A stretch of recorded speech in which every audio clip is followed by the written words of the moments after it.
Hello guys, welcome to the review of the Rama glimpse from the movie of Ramayana acted by Ranbir Kapoor గారు, సాయి పల్లవి గారు and Yash గారు.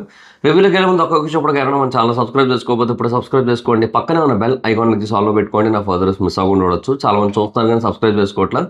So please try to subscribe click the bell icon also. And ఇంకా Rama glimpse గురించి చెప్పాలంటే glimpse అయితే బాగుంది. But still 4,000 కోట్ల బడ్జెట్కి అయితే జస్టిఫై చేసిన ఫీలింగ్ అయితే కలగలేదు. అంటే 4,000 కోట్లు ఒక పార్ట్కే కాదు, దట్ ఈస్ ఫర్ షూర్. ఒక పార్ట్కి దగ్గర 2,000 కోట్ల బడ్జెట్ అనుకుందాం పోనీ. బట్ అలా చూసుకున్నా కూడా నాకు ఎందుకో జస్టిఫికేషన్ అనిపించలేదు. బికాజ్ వారణాసి గ్లిమ్స్ నాకు ఏదైతే హై ఇచ్చిందో in terms of Ramayanam aspect, ఆ హై నాకు ఇక్కడ వారణాసిలో రాలేదు. అదొకటి. తర్వాత రెండోది విఎఫ్ఎక్స్ షాట్స్ ఏవైతే ఉన్నాయో అవి బాగున్నాయి. 8 times ఆస్కార్ విన్నింగ్ డిఎన్ఈజీ ఇవన్నీ చెప్తున్నారు, అంతా బాగానే ఉంది. హ్యాన్స్ జిమ్మర్ మ్యూజిక్ అంతా బాగానే ఉంది. కానీ స్టిల్ ఎక్కడో మిస్ అవుతుంది. ఏంటి అంటే ఆ ప్యూరెస్ట్ ఫార్మ్ ఆఫ్ యుద్ధం అది మిస్ అవుతుంది. అంటే ఒక యుద్ధాన్ని మనం అఫ్కోర్స్ అవన్నీ కూడా క్రీచర్స్తోనే ఆ యుద్ధం అంతా కూడా, అది కూడా అర్థమవుతోంది. కానీ బట్ అంటే క్రీచర్స్ అంటే వాళ్ళు క్రియేట్ చేసిన క్రీచర్స్. నేను ఇన్ఫ్యాక్ట్ ఈయన నిమిత్ మల్హోత్రా కూడా అదే చెప్పారు ఇంటర్వ్యూలో.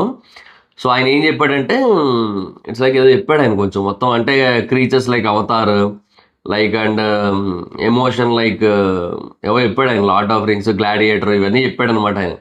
సో అవన్నీ నేను నా ఇంటర్వ్యూలో ఆయన చెప్పాడు. సరే అది ఓకే, అది వేరే విషయం. కానీ సో జనరల్గా అది ఏదైతే విఎఫ్ఎక్స్ ఉందో, లైక్ ఇందులో కూడా డ్రాగన్స్ ఇలాంటివి కూడా ఉన్నాయి కదా. సో ఇవన్నీ చూసినప్పుడు నాకు జనరల్గా ఎక్కడో ఏదో అటు ఇటు అయిన ఫీలింగే కలిగింది నాకు ఆ విఎఫ్ఎక్స్లో మాత్రం. మేబీ ఫ్రేమ్ డ్రాప్సా ఏంటి ఏం అర్థం కాలే. బట్ అది అంటే విఎఫ్ఎక్స్ బాగానే ఉంది, కానీ అట్ ద సేమ్ టైం అంటే విజువల్గా బాగుంది. బట్ ఎక్కడో మళ్ళీ వాళ్ళ దగ్గర కూడా చిన్న చిన్న ఎర్రర్స్ అయితే కనబడుతున్నాయి అనమాట. బట్ స్టిల్ కంపారిజన్ అనేది వస్తుంది కాబట్టి ఆదిపురుషుతో కంపేర్ చేసుకుంటే మాత్రం చాలా చాలా బెటర్గానే ఉన్నప్పటికీ కూడా స్టిల్ ఇంకా బెటర్గా చేయొచ్చేమో. 500 కోట్ల బడ్జెట్లో ఆదిపురుషులో బాగానే చేశారేమో దీంతో పోలిస్తే అన్న ఫీలింగ్ కలుగుతుంది. సో అదనమాట. అంటే అలా అనిపించింది. బికాస్ 500 crores బడ్జెట్ వేరు, 2,000 crores బడ్జెట్ వేరు కదా ఒక సినిమాకి.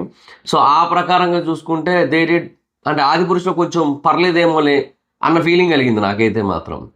సో అది అంటే ఆదిపురుషుతో పోల్చుకుంటే బెటర్. బికాజ్ రాముడిని ప్రజెంట్ చేసిన విధానం బాగుంది. ఎందుకంటే రణబీర్ కపూర్ రాముడిగా చాలా చాలా బాగా యాప్ట్ అయ్యాడు. అండ్ అంటే రాముడు ఆజానుబాహుడు, 6 అడుగుల అందగాడు అనే కాన్సెప్ట్లు ఉన్నాయి మన దగ్గర.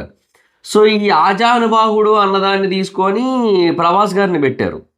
సో బల్కీగా ఉండి మంచి ఒక ఒక ఆయుధాలని, అంటే ఒక వీరుడిలాగా రాముడిని చూపించాలనుకున్నారు. బట్ ఇందులో ఏంటంటే రాముడు బేసిక్గా ఎప్పుడు కూడా 6 అడుగుల అందగాడు అనే కాన్సెప్ట్ ఉంటుంది రాముడి చుట్టూ. అది రణబీర్ కపూర్కి బాగా యాప్ట్ అవుతుంది. అంటే మనిషి కొంచెం ఫెయిర్ టోన్ ఉంటాడు.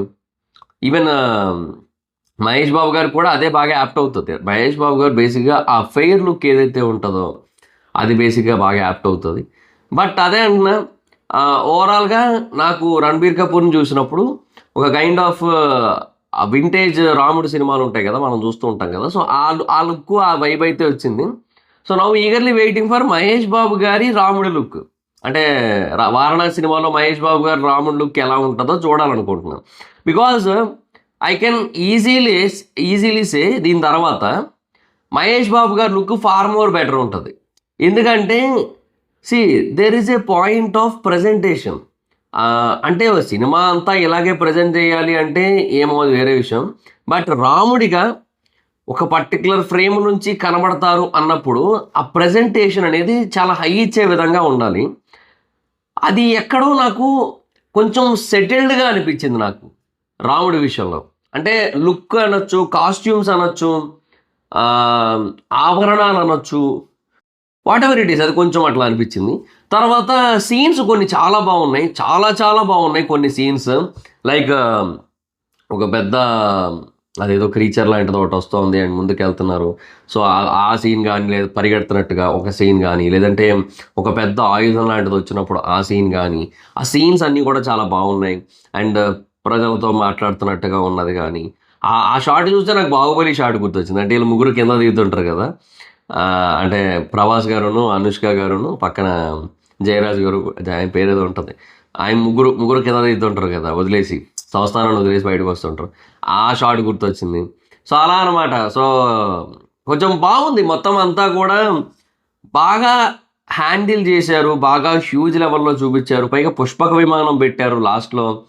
మరి పుష్పక విమానం రాముడిదా రావణాసురుడిదా అంటే లాస్ట్లో పెట్టారు కాబట్టి అది ఖచ్చితంగా రావణాసురుడిదే అనుకుంటున్నాను నేను.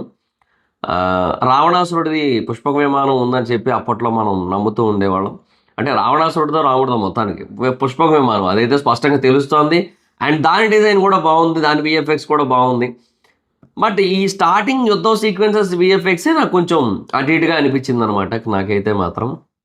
అండ్ ఏమో ఐ డోంట్ నో, జనరల్గా హానెస్ట్గా చెప్పాలంటే ఎక్కడో నాకేమనిపిస్తోంది అంటే after watching this Rama glimpse, maybe next Ravana glimpse వదులుతారు, ఆ నెక్స్ట్ సీతా గ్లిమ్స్ వదులుతారు, అన్నీ వదులుతారు, మనకు ఒక క్లారిటీ ఉంది.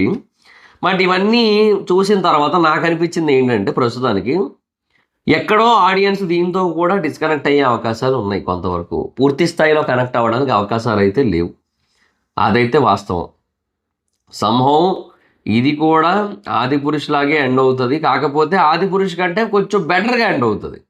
అంటే ఇప్పుడు ఆదిపురుష్ మనకేంటి 450 crore ఎంతో కలెక్ట్ చేసింది, ఆగిపోయింది. 460 crore ఎంతో కలెక్ట్ చేసింది, ఆగిపోయింది. దానికి రీజన్ ఓపెనింగ్ బాగుపడినప్పటికీ ఆ తర్వాత బేసిక్గా పీపుల్లోకి ఆ నెగిటివ్ టాక్ అనేది వెళ్ళిపోవడం అదంతా కూడా జరిగింది. బట్ ఆఫ్టర్ దిస్ అంటే రామాయణ తర్వాత రామాయణ చాలా గట్టిగా ఓపెన్ చేస్తుంది, ఆల్ ఓవర్ ఇండియా ఓపెన్ చేస్తుంది గట్టిగా, because of the huge star cast.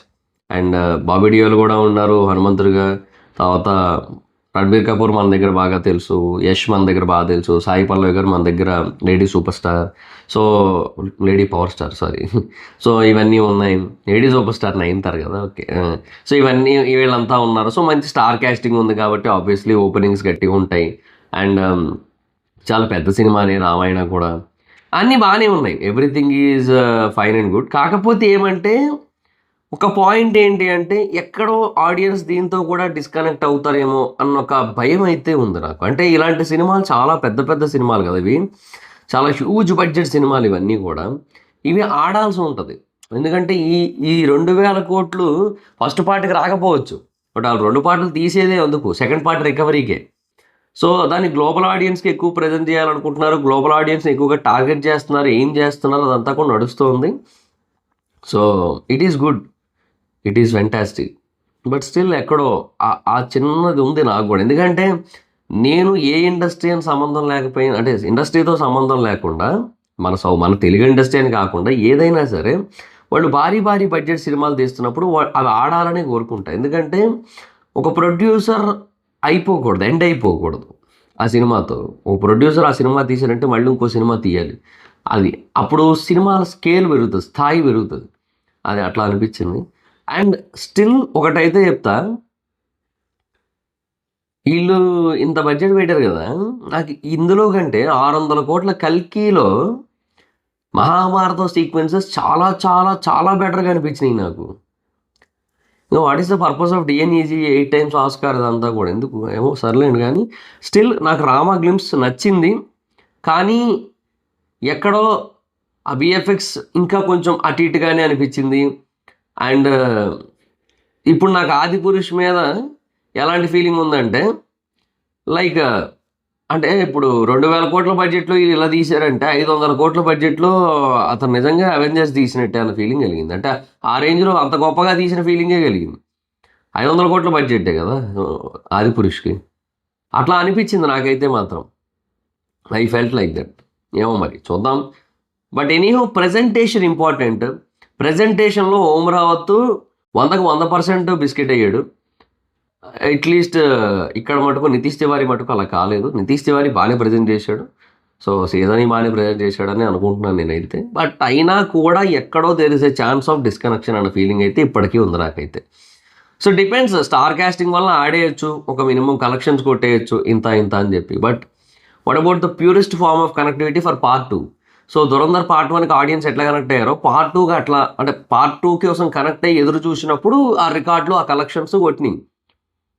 Mean while if the same thing happens with Ramayana okay, no issues. But అది జరుగుతుందా అంటే తెలియట్లేదు ప్రస్తుతానికి. యాజ్ ఆఫ్ నో ఇచ్చిన గ్లిమ్స్ని బట్టి అయితే మాత్రం మనం 100% చెప్పలేకపోతున్నాం. అది నాకైతే అలా అనిపించింది. మరి మీకేమనిపించింది రామా గ్లిమ్స్ చూసిన తర్వాత కింద కామెంట్ సెక్షన్లో చెప్పండి.